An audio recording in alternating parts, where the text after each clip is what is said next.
vamos a empezar con algo que parece pura ciencia ficción. ¿Qué pasaría si os contara que existen células humanas extraídas de una persona allá por 1951 que a día de hoy siguen vivas creciendo en laboratorios de todo el mundo? Pues no es ciencia ficción, ¿no? Es la increíble realidad del cultivo celular. Vale, vamos al lío. La pregunta es fascinante.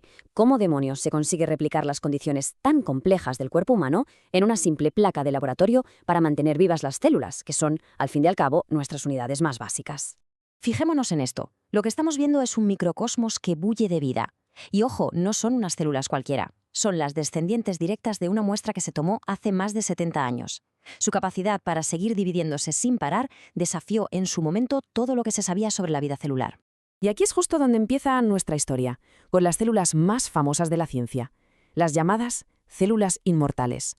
Todo arranca en 1951. A una mujer, Henrietta Lacks, le hicieron una biopsia de un tumor cervical. Sin que ella lo supiera, un investigador cogió una pequeña muestra y descubrió algo absolutamente asombroso. Mientras que todas las células humanas que se habían intentado cultivar hasta entonces morían en cuestión de días, las suyas no. Se dividían y se dividían y se dividían sin parar. Se convirtieron en la línea celular HeLa, las primeras células humanas inmortales. Una herramienta que, sin saberlo, iba a revolucionar la medicina para siempre.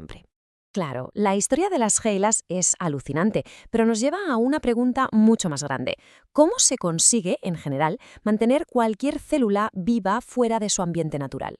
Es que, en esencia, es como si estuviéramos construyendo un cuerpo artificial a una escala diminuta. El término técnico para todo esto es cultivo celular. Y no se trata solo de mantenerlas con vida, ¿eh? La clave es hacerlo de tal forma que las células conserven sus propiedades, como si todavía estuvieran dentro del cuerpo. Básicamente se les crea un universo a medida, totalmente controlado y estéril. ¿Y cómo se empieza desde cero? Pues el proceso, curiosamente, se parece un poco a la jardinería. Primero se elige un trocito de tejido. Luego, con mucho cuidado, se deshace, a menudo usando enzimas que actúan como unas tijeras moleculares para soltar las células unas de otras. Y finalmente estas células individuales se siembran en un recipiente con un líquido lleno de nutrientes, y a esperar a que la magia suceda y empiecen a crecer. Y una vez sembradas, las células no crecen de cualquier manera, no, siguen un patrón muy claro. Si miramos la curva, vemos el ciclo de vida del cultivo. Al principio hay una fase de latencia, como si las células se estuvieran acostumbrando a su nuevo hogar. Luego, ¡boom!, entran en la fase exponencial, una explosión de crecimiento. Y al final llegan a la fase estacionaria, donde el espacio y los nutrientes se acaban y el crecimiento se detiene. Ese es el momento crítico en el que hay que repicarlas y darles una nueva casa. Lo que nos lleva de vuelta al gran misterio. Si la mayoría de los cultivos se estancan y al final mueren, ¿por qué algunas células, como las famosas HeLa, no lo hacen? ¿Dónde está el truco? ¿Cuál es el secreto de su inmortalidad? Pues la clave está en que, en realidad, hay dos tipos de líneas celulares. Por un lado, las finitas. Son como la mayoría de las células de nuestro cuerpo, mortales, programadas para un número limitado de divisiones y, en general, genéticamente estables. Y luego están las continuas, las inmortales. Estas pueden dividirse para siempre porque básicamente han perdido los frenos que controlan su crecimiento, lo que también hace que acumulen un montón de errores genéticos por el camino. Podemos pensar en las células normales como si tuvieran un reloj interno, un temporizador de cuenta atrás que se activa desde que nacen. Y cada vez que se dividen, ese reloj avanza un poquito, acercándolas a su fin programado. Y ese reloj biológico tiene nombre, es el límite de Hayflick. El mecanismo son los telómeros. Imaginemos que son como las puntitas de plástico de los cordones de los zapatos, que protegen los extremos. Pues con cada división de la célula, esos telómeros se van acortando un poco.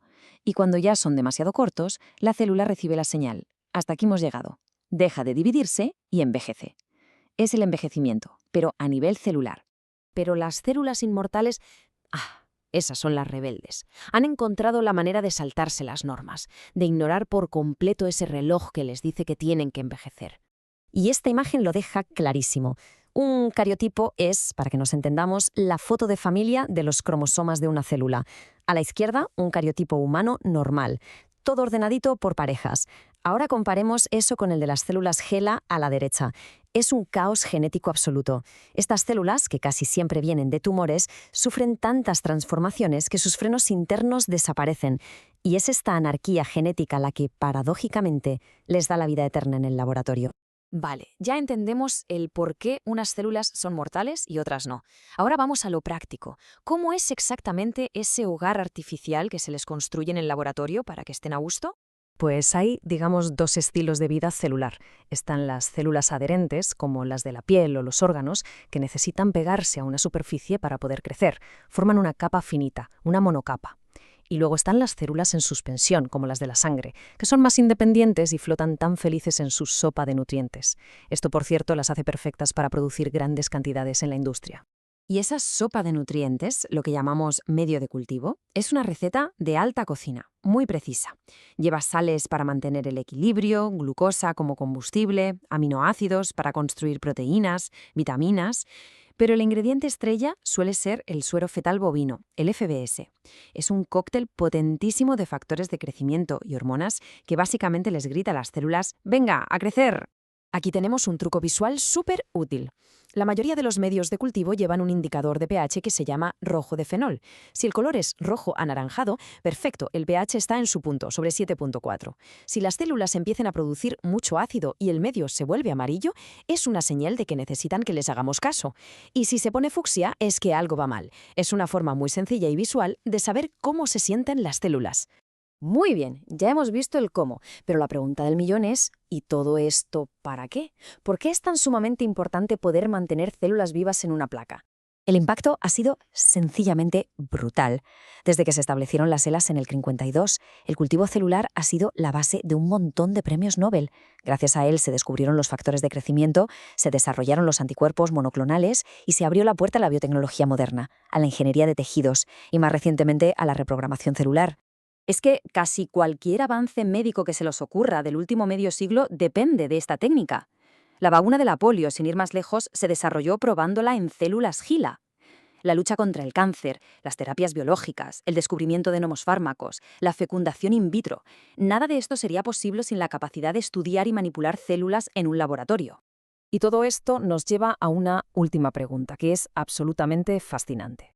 Ahora que sabemos coger una célula de la piel de una persona y reprogramarla para que se convierta en una neurona o en una célula del corazón, las posibilidades son casi infinitas. La gran pregunta es, ¿qué seremos capaces de cultivar en el futuro? La respuesta, una vez más, está creciendo ahora mismo en algún laboratorio.